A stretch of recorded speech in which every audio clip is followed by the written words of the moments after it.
আমরা যে গরমের কথা বলছি, গরমটা আসলে হচ্ছে কেন? আপনারা জানেন যে আল্লাহ তাআলার একটা সুন্নত আছে, সেটা হচ্ছে যে প্রতি বছর বিজ্ঞানীরা গবেষণা করে দেখেছে যে রোদের তাপে যে পরিমাণ পানি জলীয় বাষ্প হয়ে আকাশে উড়ে যায়, ঠিক ওই পরিমাণ পানি আবার মেঘ হয়ে পৃথিবীতে ফিরে আসে প্রতি বছর।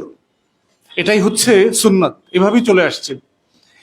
এইটা যখন বিঘ্নিত হয়, ধরেন 10 লিটার পানি বাষ্প হয়ে উড়ে গেছে, কিন্তু 3 লিটার পানি বৃষ্টি হয়ে ফিরে আসছে, তখন যেটা হচ্ছে যে 7 লিটার পানির জলীয় বাষ্প হয়ে যেটা চলে গেছিল, এটা আবার ফিরে আসে না এই পৃথিবীতে, তখন পানির ঘাটতি হয়ে গেল। এই যে চক্রটা যখন ক্ষতিগ্রস্ত হয়, তখনই হচ্ছে যে পরিবেশের ভিতরে বিভিন্ন ধরনের অনুষঙ্গ প্রকাশিত হয় যে ক্ষতিগুলো কিভাবে হচ্ছে। তার ভিতরে একটা জিনিস দেখেন, এক্সাম্পল দেই, আপনারা আপনারা দেখতে পাচ্ছেন সবচেয়ে বেশি গরম পড়ছে কোন এলাকাগুলোতে বাংলাদেশে? যশোর, চুয়াডাঙ্গা, কুষ্টিয়া, এই অঞ্চলে দেখবেন রাজশাহী সবচেয়ে বেশি গরম। কেন? নদী নাই। ফারাক্কা বাঁধের কারণে গত 50 বছরে বাংলাদেশে 300-র বেশি নদী মরে গেছে। বাংলাদেশে নদী আজ ছিল ধরেন 1100-র মতো, তার ভিতরে গত 50 বছরে 300 নদী মরে গেছে। এবং নদীর যেহেতু আমাদের বাংলাদেশের দুইটা মেইন সোর্স, একটা হচ্ছে ব্রহ্মপুত্র বেসিন আর একটা হচ্ছে গঙ্গা বেসিন, একটা নর্থ থেকে আসে, একটা নর্থ ওয়েস্ট থেকে আসে। এই দুই বেসিনের, গঙ্গার বেসিনের কারণে যেটা হচ্ছে, উত্তর পশ্চিমাঞ্চল থেকে যে পানির ফ্লো গুলো আছে সেগুলো শুকিয়ে যাচ্ছে। এই জন্য দেখবেন যে আপনারা যারা ওই অঞ্চলের মানুষ, দেখবেন যে সিম্পলি কুমার নদীতে কোনো পানি নাই, কপোতাক্ষ নদীতে কোনো পানি নাই। ওই অঞ্চলের সব নদী দেখবেন অলমোস্ট খালের মতো হয়ে গেছে, একদম শুকায় গেছে।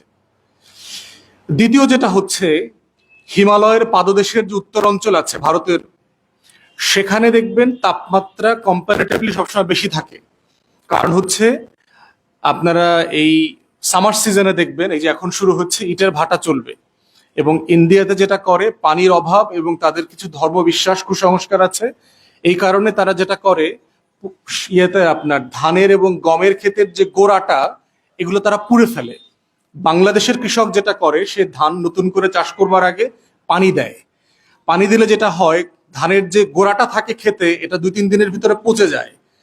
পচে গেলে যখন আবার ক্ষেতটা তখন লাঙ্গল দিয়ে চাষ করে, এটা তখন মাটির সাথে সার হয়ে মাটিতে মিশে যায়। ভারতবাসীরা এটা করে না, তারা যেটা করে, এটা আগুন দিয়ে পোড়ায়। একটা হচ্ছে পানির ঘাটতি আছে, সাফিসিয়েন্ট পানি সেখানে নাই। দ্বিতীয়ত তাদের ধর্মবিশ্বাসের কিছু ব্যাপার আছে, এই কারণে তারা এটা এটা পোড়ায়। এই পোড়ানোর কারণে যেটা হচ্ছে, আপনারা দেখেছেন যে পৃথিবীর সবচেয়ে ধোঁয়াচ্ছন্ন নগরীতে পরিণত হয় হচ্ছে দিল্লি। তো হিমালয়ের পাদদেশ থেকে যে বাতাসটা দক্ষিণে বঙ্গোপসাগরের দিকে আসবার কথা, এইটা তখন ওই অঞ্চলে এসে বাতাসটা গরম হয়ে যায় আগুনে। যেমন আমি ধরেন একটা বরফ এখানে রাখলাম, কিন্তু এই পাশে যদি আগুন জ্বলে, তখন এই বরফটা কিন্তু গলে যাবে। তো এই গরম বাতাসটা আমাদের উত্তর অঞ্চল দিয়ে বাংলাদেশে ঢোকে, উত্তরপ্রদেশ, বিহার, উড়িষ্যা হয়ে এই মানে আমাদের সাতক্ষীরা, রাজশাহী, এই অঞ্চল দিয়ে এটা ঢোকে। এক হচ্ছে এই অঞ্চলে আমার পানি নাই, গঙ্গার কারণে পানি শুকিয়ে গেছে। দ্বিতীয়ত হচ্ছে ভারতের উত্তর অঞ্চল থেকে যে গরম আবহাওয়াটা, বাতাসটা আসছে, এই বাতাসের দুইটার কম্বিনেশনে এই অঞ্চলটা বেশি আকারে গরম হয়ে যাচ্ছে। তো এই সংকটের, এই যে জলবায়ুর পরিবর্তন হচ্ছে, আমাদের প্রচুর অনৈতিক মানে লোভ, লালসা এবং ইচ্ছা মতো চলবার কারণে তার একটা অনুষঙ্গ আকারে প্রকাশিত হচ্ছে তাপদাহ। এটার মূল মোদ্দা কথা হচ্ছে পানি নাই। পানি কোথায় নাই? বাতাসে পানি নাই। কারণ আপনারা যারা ঢাকা শহরে চলছেন, ডানে বামে তাকাইলে কোথাও পানি তো দেখা যায় না। তো সূর্যের তাপে যে জলীয় বাষ্পটা হবে, সে কোত্থেকে হবে? পানি পানি থাকতে হবে, তো পুকুর থাকতে হবে, খাল থাকতে হবে, নদী থাকতে হবে। পানি না থাকলে সেটা হবে কোত্থেকে? তো পানি না থাকার কারণে যেটা হচ্ছে, জলীয় বাষ্প অথবা যেটাকে আর্দ্রতা বলা হচ্ছে বাতাসে, এটার কমতি হওয়ার কারণে আপনি দেখবেন বাতাসটা লু হাওয়ার মতো লাগে। আমরা যারা মধ্যপ্রাচ্যে গিয়েছি, বিমান থেকে নামার পরে মনে হয় যে একটা আগুনের ছিটকে এসে গায়ে পড়ছে, দেখবেন যে শরীর পুড়ে যায়। আরবরা দেখবেন সব সিজনে যেন দেখবেন ফুল হাতা কাপড় পরে, সব সময় মাথা ঢেকে রাখে, ফুল হাতা জামা পরে। কারণ আমরা দেখেছি, আমরা হাফ হাতা পরলে 2 দিন 3 দিনের ভিতরে এক পল্লা চামড়া পুড়ে উঠে যায়, মধ্যপ্রাচ্যের মতো। বাংলাদেশে এই ওয়েদারটা আমরা গত কয়েকদিনে দেখতে পাচ্ছি, প্রচন্ড তাপদাহ। কারণ হচ্ছে পানি নাই। তো মধ্যপ্রাচ্যে কেন হচ্ছে? কারণ সে তো মরুভূমির দেশ, তার নদী নাই, খাল নাই, বিল নাই। তো একই বাস্তবতা বাংলাদেশে তৈরি হয়েছে।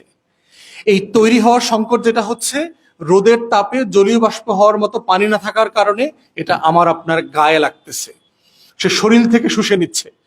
জলীয় বাষ্প থাকলে কি হইতো, আমার আপনার ঘাম হইতো বেশি, ওটা বিশ্রী ধরনের গরম অথবা আনকমফোর্টেবল পরিবেশ তৈরি করে, কিন্তু সেটা আমার ক্ষতি করে কম, কিন্তু এখন আমার চামড়া শরীরের ক্ষতি করছে।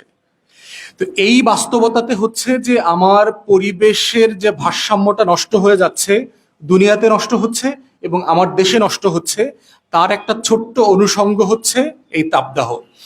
দুঃখজনক হলো সত্য যে আমাদের রাজনৈতিক দলের পক্ষ থেকে এটা বক্তব্য দেওয়ার মানে হচ্ছে রাষ্ট্রের দায়িত্ব কি ছিল এটাকে হ্যান্ডেল করার, সে কোথায় কোথায় এটা করতে ব্যর্থ হয়েছে, সেটা হচ্ছে তুলে ধরা নাগরিক হিসাবে, রাজনৈতিক কর্মী হিসাবে।